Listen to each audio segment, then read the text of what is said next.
Brethren, hi! Fiquei empolgado com o lance de história do último vídeo e quero falar sobre mais um caso. Me perguntaram por quê que os sotaques britânico e americano, de falar inglês, são diferentes um do outro. Porque não é só um grande sotaque.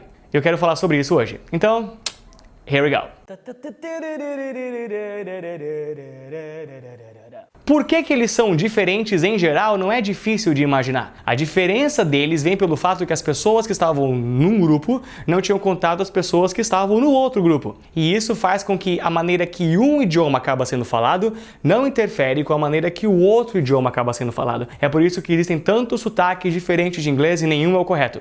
Nenhum é o correto, tá? Se falarem pra vocês diferente, estão errados. O mundo inteiro fala inglês e cada um fala do seu jeito.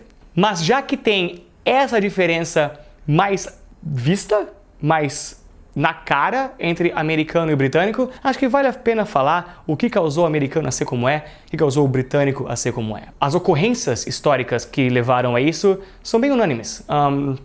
É bem objetivo o negócio. Então, aqui vai.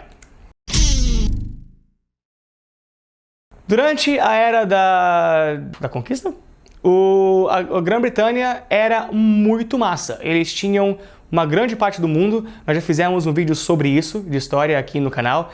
E um dos lugares que eles tinham, junto com a França, era os Estados Unidos. Tinham várias plantações de coisas diferentes. Naquela época não era um país, ele era cortado bastante, né? Até a compra de Louisiana, do Louisiana Purchase, que mudou isso. Mas antes da Louisiana Purchase também teve muita guerra entre os Estados Unidos, entre a Inglaterra e a França, né? Já falei sobre isso também. A Guerra de 7 anos, Seven Year War, que acabou tomando conta do mundo inteiro, né? E na qual a França acabou saindo dos Estados Unidos porque eles resolveram dar para o povo de lá a sua independência. Então, Estados Unidos acabou se dando bem e não pertenceu a ninguém depois dessa guerra. O que nós tínhamos então era um povo que, por orgulho patriota e também por limitações geográficas, porque eles não tinham avião naquela época, tinha uma grande distância da sua terra-madre, que, queiram ou não, era o Reino Unido. E com essa grande distância e com esse desgosto dado a esse novo patriotismo por fazerem parte dos Estados Unidos, por serem esse novo Estados Unidos, né, eles não queriam muitas vezes levar em consideração todos os ensinamentos e culturas e grandes descobertas que o Reino Unido tinha conseguido ao longo de toda a sua evolução. Porque o Reino Unido se beneficiou da França quando William o Conquistador tomou conta de lá. Ele se beneficiou de muita arte romana também, quando Júlio César subiu até lá e depois teve que voltar porque estavam fazendo coisa na Roma. Então o Reino Unido estava no lugar certo para ter muita cultura. Estados Unidos nem tanto. Tipo, Américas tinham uns índios, mas quando eles chegaram, uma doença tinha pego todos eles. Então, a cultura que eles tinham lá não era tão robusta quanto aquela longínqua, rica que o Reino Unido tinha. E esse elo deveria ser estabelecido para que os Estados Unidos tivesse todo esse conhecimento também. É aqui? Vocês estão vendo assim, né? Então aqui é Inglaterra, Estados Unidos. Mas isso não aconteceu por orgulho e patriotismo, né? Inglaterra não sabe o que está falando e tudo mais. Alguns lugares dos Estados Unidos acabaram tendo maior contato com a cultura. O litoral oriental dos Estados Unidos, Nova York e Boston, tinham um contato forte com a Inglaterra.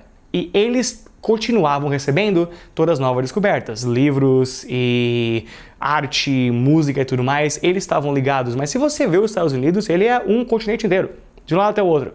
Tudo aquilo para dentro que a galera ia entrando para explorar, não tinha como eles pegar um ônibus e voltar para Nova York quando eles quiseram, não era assim, entende? Quando pessoas entravam para o continente para explorar e fundar uma cidade em algum lugar, era muitas vezes um adeus para o litoral que eles anteriormente conheciam. Então, quando nós vemos essa ideia geográfica, existe uma grande diferença, muito maior que nós imaginaríamos, entre o litoral, que tem seu contato com a mãe na Grã-Bretanha, e o interior dos Estados Unidos, o meio dos Estados Unidos, que está muito longe e que também nem quer saber sobre aqueles impérios malvados que queriam todo o dinheiro deles. Então tinha muito motivo para a galera do centro dos Estados Unidos, não os do litoral, a começar a ter a sua própria cultura, porque na real a cultura da qual eles vieram da Grã-Bretanha se tornou impossível por uma variedade de motivos. Aí o que você tem é um idioma que acaba tomando as características de uma falta de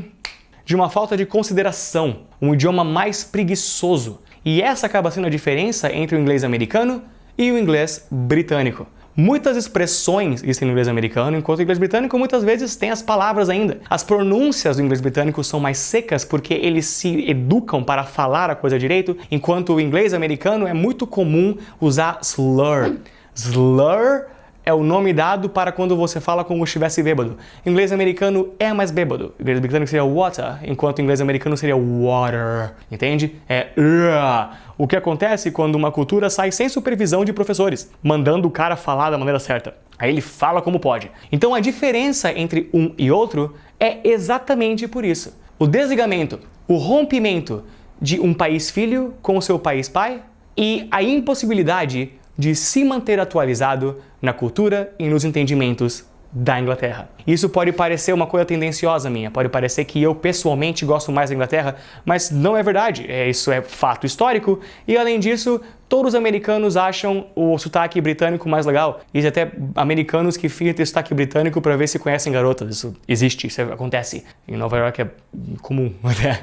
Então, isso é uma verdade, entende? E esta é a diferença entre os sotaques. Ou melhor, esta é a razão da diferença entre eles. Por que eu resolvi fazer isso? Bem, fizeram essa pergunta para mim, só que mais importante, para salientar o poder de saber história para saber por que uma coisa existe. Tudo sobre idioma pode ser respondido se você ver história. E se você é um professor de inglês, vale muito a pena dar uma olhada em como que as atividades e os eventos dos povos que falam a língua que você ensina, como esses eventos aconteceram, para que você possa explicar no fundo, sabe, por que a palavra usada é essa ou por que o idioma opera da maneira que opera.